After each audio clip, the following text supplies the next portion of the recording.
What is going on, ladies and gentlemen? It's Jay Pooch. We're back. It's Jay at the movies. Oh boy, I just watched a hell of a movie. And what am I talking about? This title should say it all. I'm talking Creed. What a movie. I was afraid I couldn't live up to these expectations. Creed 2, not number 1. I'm a big fan of the first Creed.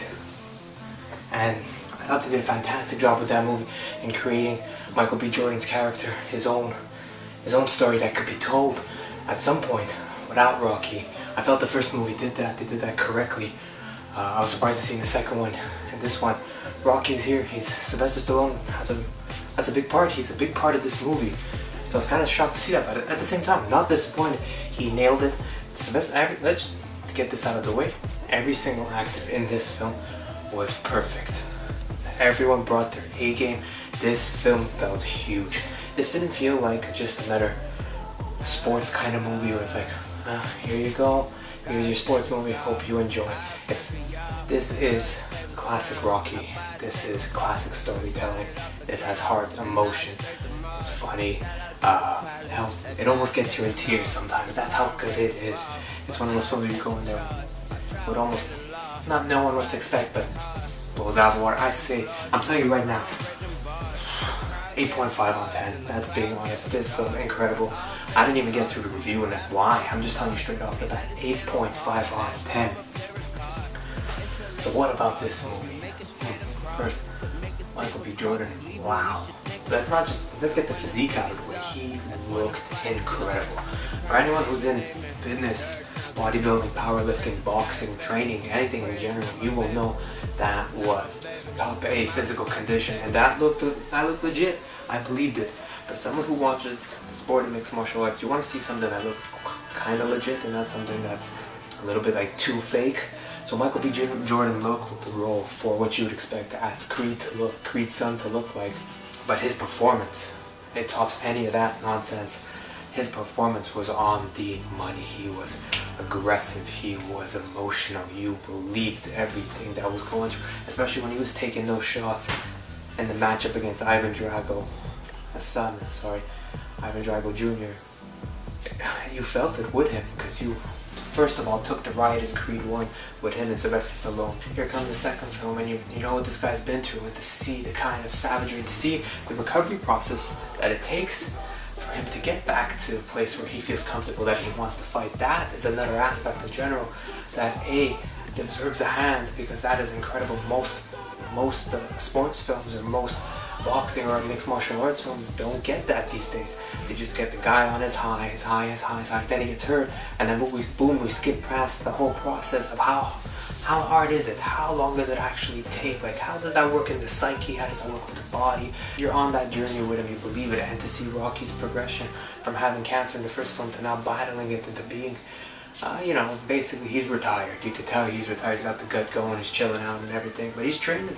He's training Creed. He's training Michael B. Jordan's character, and he's doing fantastic. He's winning these fights. He's winning the fights. But the real story on Rocky Balboa's side is from guiding Creed to the top of the pole, to being number 1, to guiding Adonis to the top, to now looking back on his career and standing there and be like, maybe this is time for me to give it up. This is time for me to wrap it up. Rocky Balboa was handled with such grace in this film.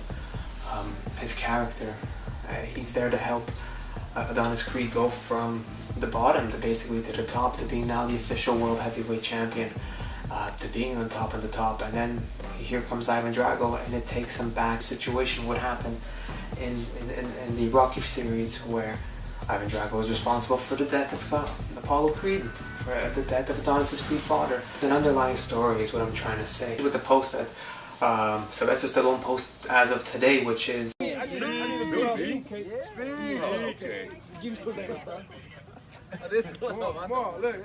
Well, this is probably my last rodeo, because what I thought happened, and has happened, I never expected.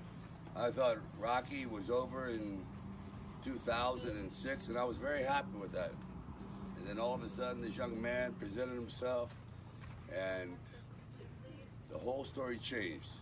It went on to a new generation, new problems, new adventures. And I couldn't be happier because as I step back, as my story has been told, there's a whole new world that's going to be opening up for the audience, for this generation. And thank you very much, Stephen, and definitely you, Michael, for making that possible. Now you have to carry the mantle. I got you, bro. There it is. Yeah. We love that. We've seen him grow, we've seen him age, we've seen him actually age. That's effing incredible. How many films do you get to see where a guy goes from each generation? Each generation got some form of Rocky Balboa. That's legacy. That is almost legendary in its own. The film itself, Ivan Drago, he plays a typical Russian character, born in hate, raised in hate. He's just there to win and he's there to smash. He does a good job, the guy. He's believable. Father is the guy who's there, we all know, Dolph Lundgren. He's been around for a while. He's been in Expendables. He's been in the Predator movie. He was in the Rocky movie. He's the one who killed Apollo Creed. He's there, and he's actually the more important part of the film than the son is. Actually, the son is just there for the action set piece, which is the boxing matches. But it's nice to see how the film is really about family, and that's what the Rocky family franchise, has been about. Adonis Creed gets a baby, has a son. Him and his wife are getting married.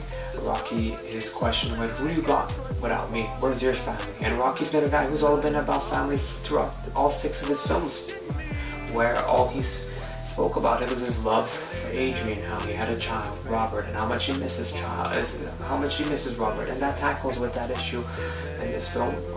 Why Rocky Balboa has yet to speak to his son and what's going to happen. Maybe he should speak to his son because he really does have Adonis Creed and that's it, when he should have more in his life. And that's what makes this film all about family. So who would have thought that a Rocky Balboa, an action movie, not an action movie, a sports movie, a Creed movie would be about family?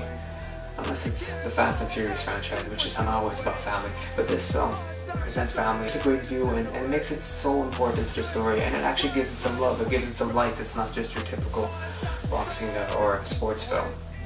I don't know what more I can say besides praise for everyone that's put in all the work. The boxing scenes, first of all, tremendous. The cinematographers, the guys who captured that, the guys who probably actually filmed real boxing matches, which I hear they did in Manchester, England for one of the big boxing fights earlier this year. So that's huge, that's incredible. These guys put on actual boxing fights, and you need to get that. It needs to be real, not this bullshit like cut, here. No, let's get some real action, and that's what we got, and that was as believable as we could get to have in film. So A1 to that, this film. I don't know what to say, 8.5 out of 10. Ladies and gentlemen, that's it for Jay at the Movies this week. Just reviewing Creed 2, I think that was pretty damn good enough. I'm pretty sure I rambled on at some point in this review. Until next time, we're working on some big things. I'm actually working on something tomorrow. I can't wait for you guys to see. Might be we'll see what happens. It'll be interesting. It'll be uncensored. It'll be raw. I promise you, it'll be uncut. For those who are watching, keep watching. For those who are going to start tuning in, we're going to have some fun now. As always, subscribe, like, Facebook links, Twitter links, Instagram links, so many links. They're all at the bottom. Give them a like, give them a shout out, leave some comments. Until next time, I'll see you. That was Jay at the Movies.